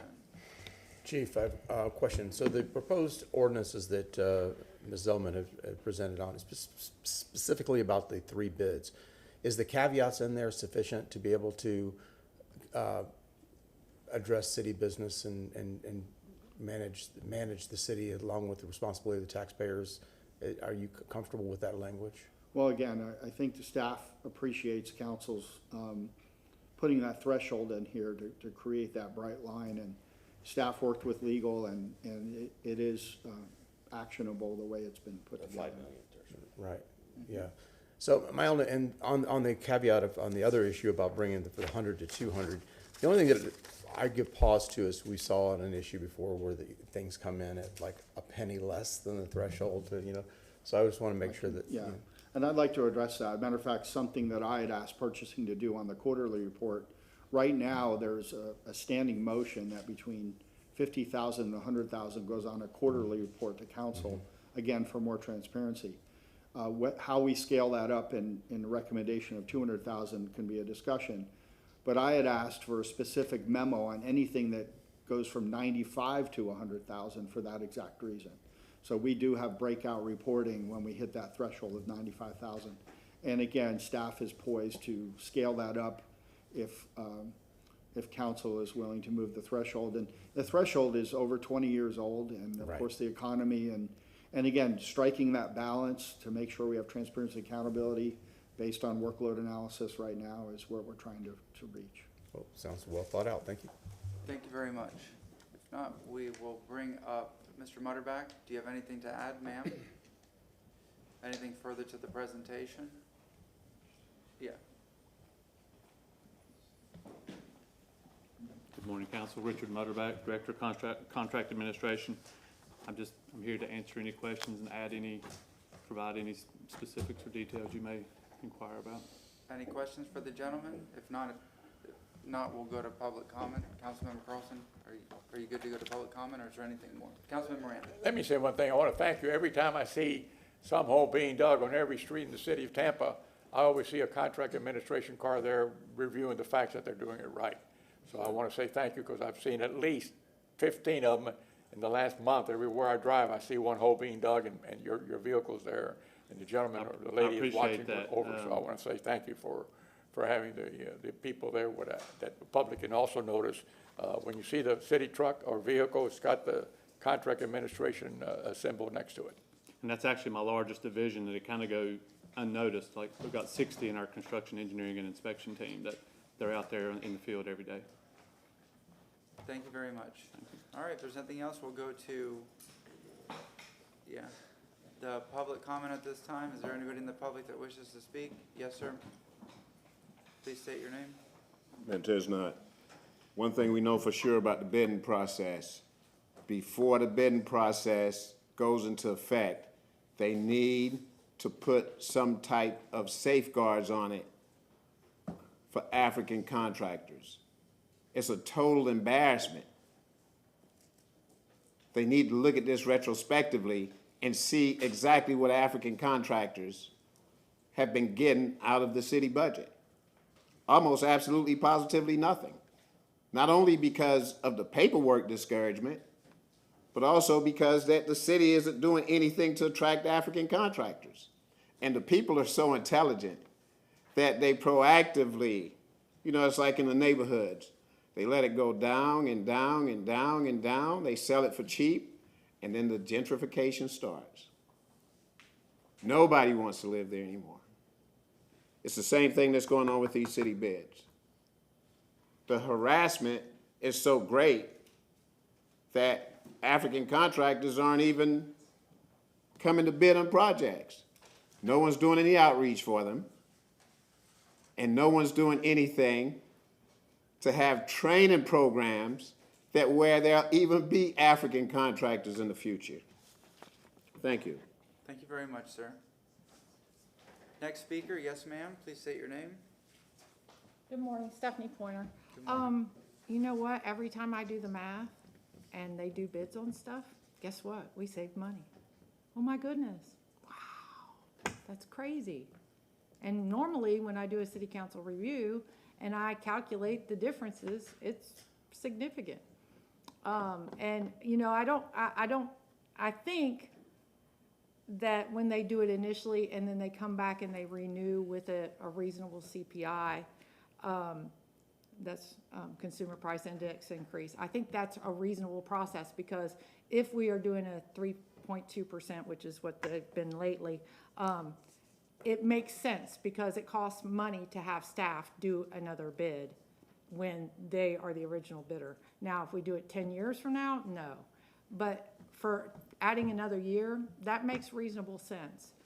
Because as a rule, the process costs a lot of money to have bids done. So we need to take that into consideration. But, but then again, they might be the cheapest bid and then they don't show up to work, like the folks in West Tampa who aren't mowing our grass, and we've paid them money to mow our grass. So I think that the bid process is a good thing, but I also think that once we get the right person in place, doing a renewal of a contract, when I was in the glass business, they renewed our contract in Nashville, and I think we had to rebid once every 2 or 3 years with Metro Housing. So that was a normal process. It wasn't something that was renewed. It was renewed 1 year after the next, and then we had to rebid it. So thank you very much. Thank you very much. Councilman Carlson. Yeah, sorry, I was talking to Marty about dates. I would like to make a motion to put the first three, there are 4 proposals. By the way, I didn't write these and I didn't have any input on the writing of them. Andrea did that completely with the chief of staff. But I'd like to make a motion to put the first 3 on the agenda for October 3rd for first reading consideration. And then separate to that motion, then I'd like to have a discussion quick about number 4 and then see how you all vote for that. We're going to take the first motion, which will be to put the first 3 ordinances for first reading consideration on the October 3rd regular city council agenda. Yeah, so that's for numbers 3, 4, and 5, and then the administration proposed a fourth one that I Do we think, have a second before we go to discussion? Second from Councilman Clendenin. Director come up so we can ask some questions of her, any one of us, any questions. Okay. So we have a motion and a second, and we have discussion. Yes, ma'am? Any questions? And thank you so much for appearing. I'd just like to ask you, in general terms, on any item that you have, when you have a contract out for bid, and let's say that someone has the job now at X dollars, that person has a contract, comes up for bid, and then the bids come in, and that person that had it now is fourth, or third, or fourth, or whatever. And the first one is real low, and the next two are real tight, within $5,000 of a $2 million contract. Do you look at that as there's something wrong with this, or you look at it as that's the way it is, and that's the way it goes? Or do you go out and specify, do you recheck all the bidders that have to have the equipment on hand, this will be in a spurt lot, so you can visually see them, that they have all the employees listed? I think that's the way it's done, and that those employees are not the same employees from B and C that are being, and I'm not saying that you did this, believe me, I'm not.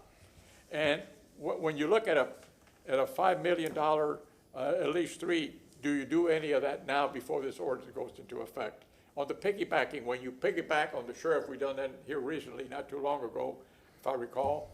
Do you look at other areas that we're piggybacking and get the same prices on the same vehicle, or do you choose the closest one to you, the closest in proximity to distance? I don't know how you do it, but we're asking all this of you, and I know it's kind of quick, and maybe you're not being prepared for this.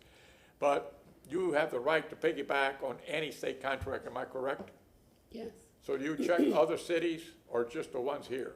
You gotta explain it to the council and to the taxpayers, I don't know. Okay. So the And I have first not talked question to that you, have I talked to you at all about this? I didn't hear. Have I expressed this to you prior to this meeting, before this? No. I have not, thank you very much. No, absolutely not, no. So the first question that you asked me was about if there's a disparity, right? If the incumbent, if their bid is higher and someone else is significantly lower. If someone is significantly lower and then the rest of the bids come in, somewhat higher, we will typically reach out to that low bidder. First, we do our due diligence. So we do a responsible and responsive check. We make sure that they've submitted everything. We make sure that they are capable of doing the job. It may be licenses, equipment, things like that. And then if they're, still in the running, we will go to them and say, we want you to just confirm that you can do this job at this price. Do you have any questions? Do you want to do a site visit? If they tell us that they can do that job and we've gone through our due diligence, we award that to the lowest bidder. Thank you. Okay. The other question you were asking was about, about piggybacking. So we have access to various cooperative agreements. Some are nationwide. The lead agency is always a government entity. Oftentimes they are put out as, a nationwide contract that can be piggybacked for the purpose of getting those, quantity discounts and things. The vendors take into consideration that they can get business from any government entity. But we use a lot of contracts from the state, from Hillsborough County and local area. Florida Sheriff's is a big one, and they put theirs out specifically to be a cooperative agreement so that others can utilize it, because we do get that benefit of the price breaks that, the entire state is buying off of these contracts versus just our usage. So we always do comparison. We work very closely with the fleet department on the vehicle bids that we use, typically Florida Sheriff and those. So we're in, constant contact with the departments. We do a lot of research. We do comparisons already, to make sure that we're getting favorable pricing. And So then you do check other areas, just not one, and you verify that the price that you're getting is the lowest comparable, even on piggybacking with others, am I correct? yeah, and we mostly use piggybacks for vehicles because we do get those price discounts, and oftentimes for software. Because off-the-shelf software, you're typically going to get the same price across the board anyway. You're not gonna get a big discount on those particular things. And then they also want you to sign specific agreements and things that sometimes by utilizing, the cooperative agreements, those things have already been handled. Thank you. And please state your name for the record, ma'am. Sorry, Deanna Faggart, Director of Purchasing. Thank you, Councilmember Clendenin. Councilman Carlson, is there a reason why we don't go ahead and include the fourth ordinance for the increase from 100 to 200? Is there a reason why you omitted that from your motion? Just think, because we didn't discuss it, I just thought it could be a separate discussion. I was hoping to just quickly put the others, I know we're not approving the ordinances today. All we're doing is But I putting mean, them on the agenda. present it to October, because I mean, if we rolled it into this, would it save me having to introduce another motion to go ahead and introduce that for the same date for that October meeting. So would you take a friendly amendment just to include all four? If nobody is opposed to the fourth one, then I'll just modify my motion to put all four on the agenda for first reading consideration on October 3rd. And I seconded the first, and I'll obviously second that with the amendments to address all four at the same time. Any other discussion? If not, I'll ask for a vote. This is all four to be set for first reading consideration at the October 3rd regular city council meeting. We have a motion and a second? Yeah, Councilmember I'm Moran. not opposed to any of that, but on that fourth one, it's $100,000. $100,000 today doesn't buy what $50,000 bought 2 years ago. And I'd like to change that, if you don't mind, to $200,000. That's what it is. Yeah, that's what it is. Okay, I'm sorry. Thank you. All in favor? Aye. Any opposed? That's it. Thank you. All right, that concludes the agenda. Thank you to all the staff, and especially Chief of Staff for working with us on that. All right, we go to information reports and new business by council members. Councilmember Miranda? No, sir, thank you very much. Councilman Vieira? Yeah, really quick, if I may, I sent a memo out on this. I want to ask our city legal department to come on October 3rd, and if that date needs to be moved, that's fine, to update us on our apprenticeship ordinance that we passed a few years ago and the status of it. I'm in discussions with folks right now on it. It appears, well, I'll let them get into it, but it appears that it has been preempted, as many folks have heard, and that's beyond unfortunate. Obviously, that's terrible. The ordinance that we passed 3 years ago was something that was very, very reasonable. It made a lot of accommodations, et cetera, for contractors, but again, it appears to have been preempted. So I want city staff to come and update us on that on October 3rd, if I may. And a in-person staff report? Please. We have a motion. Do we have a second? It's good. We do a second from Councilman Miranda. Councilman Carlson, you want to say something? Oh, okay. And All that right. includes everybody that's doing that kind of business. Yes, sir. Yeah, so it would include something like St. Petersburg did, which was much more, I believe, onerous, as opposed to something Tampa did that was more moderate and reasonable. As they will go forward, we're working with stakeholders right now on the things that we can do to promote workforce development and apprenticeships through the contracting process. But unfortunately, the rug has been pulled out under us on that issue. Yeah, it's a shame. Oh, yeah. We have a motion and a second. All in favor? Aye. Any opposed? Anything else, sir? That's it. Thank you. Councilmember Henderson? No, sir. Councilmember Clendenin? Councilmember Carlson? I have May- nothing. may- Wait. I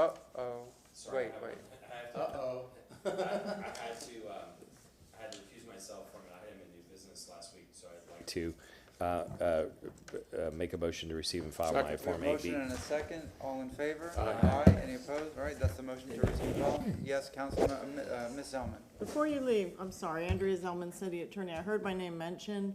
It was actually Justin Vasky and Marcy Hamilton who did all the work on the ordinances and that memo that went to you, and I wanted to make sure they got the credit since they were the ones that did all the work, not me. Thank you to them instead of you, then. Thank you very much. Can I get a motion to receive and file all documents? So moved. Yes? I second. He made the motion and Councilmember Miranda seconded it. I have a question, if I may. Is everybody going to be here live this evening? Yeah. Okay, I may need to be virtual. I'm just making sure. Okay, I Okay. may need to, okay, thank you. I'll be here. And we're missing one council member, so. We have motion to receive and file? Second. Who's the motion maker? Motion from Councilmember Carlson, second from Councilmember Miranda. All in favor? Aye. We are adjourned.